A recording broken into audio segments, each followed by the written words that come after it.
कर्तृत्व, सादगी, धर्म के प्रति समर्पण, प्रशासनिक कुशलता, दूरदृष्टि एवं उज्जवल चारित्र्य का अद्वितीय आदर्श। देवी अहिल्याबाई होलकर का यह 300वां जयंती वर्ष है। देवी अहिल्याबाई होलकर का जन्म 31 मई सन 1725 में महाराष्ट्र के अहमदनगर जिले के चौड़ी गांव के एक ग्रामीण पृष्ठभूमि वाले सामान्य परिवार में हुआ था। छोटी उम्र में ही मल्हार रावजी के पुत्र खंडे रावजी से देवी अहिल्याबाई का विवाह हुआ।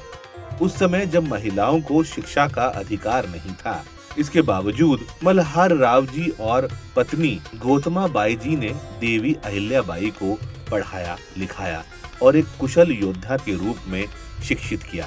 इसके फलस्वरूप उन्होंने अपने पति खंडे राव का युद्धों में साथ दिया। जैसे जैसे समय आगे बढ़ता गया, देवी अहिल्याबाई का संघर्ष भी बढ़ता गया।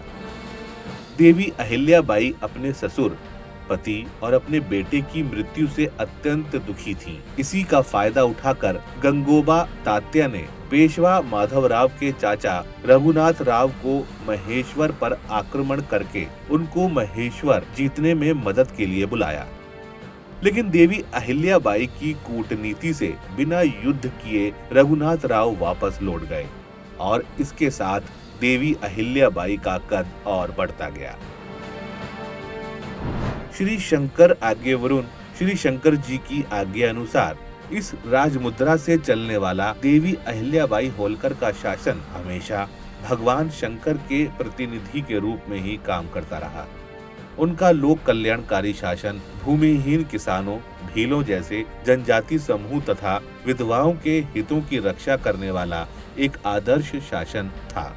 समाज सुधार, कृषि सुधार, जल प्रबंधन, पर्यावरण रक्षा, जन कल्याण और शिक्षा के प्रति समर्पित होने के साथ साथ उनका शासन न्यायप्रिय भी था। समाज के सभी वर्गों का सम्मान, सुरक्षा, प्रगति के अवसर देने वाली समरसता की दृष्टि उनके प्रशासन का आधार रही। केवल अपने राज्य में ही नहीं, अपितु संपूर्ण देश के मंदिरों की पूजन व्यवस्था और उनके आर्थिक प्रबंधन पर भी उन्होंने विशेष ध्यान दिया।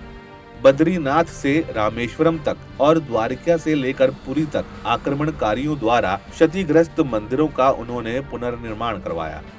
प्राचीन काल से चलती आई और आक्रमण काल में खंडित हुई तीर्थ यात्राओं में उनके कामों से नवीन चेतना आई।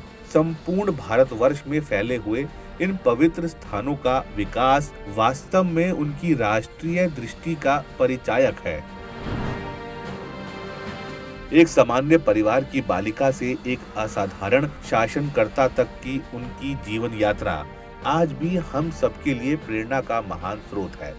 उनकी महानता और सम्मान में भारत सरकार ने 25 अगस्त 1996 को एक डाक टिकट जारी किया। उनका संपूर्ण जीवन भारतीय इतिहास का एक स्वर्णिम पर्व है। पुण्य श्लोक देवी अहिल्याबाई होलकर की जयंती के 300वें वर्ष के पावन अवसर पर उन्हें श्रद्धा पूर्वक नमन।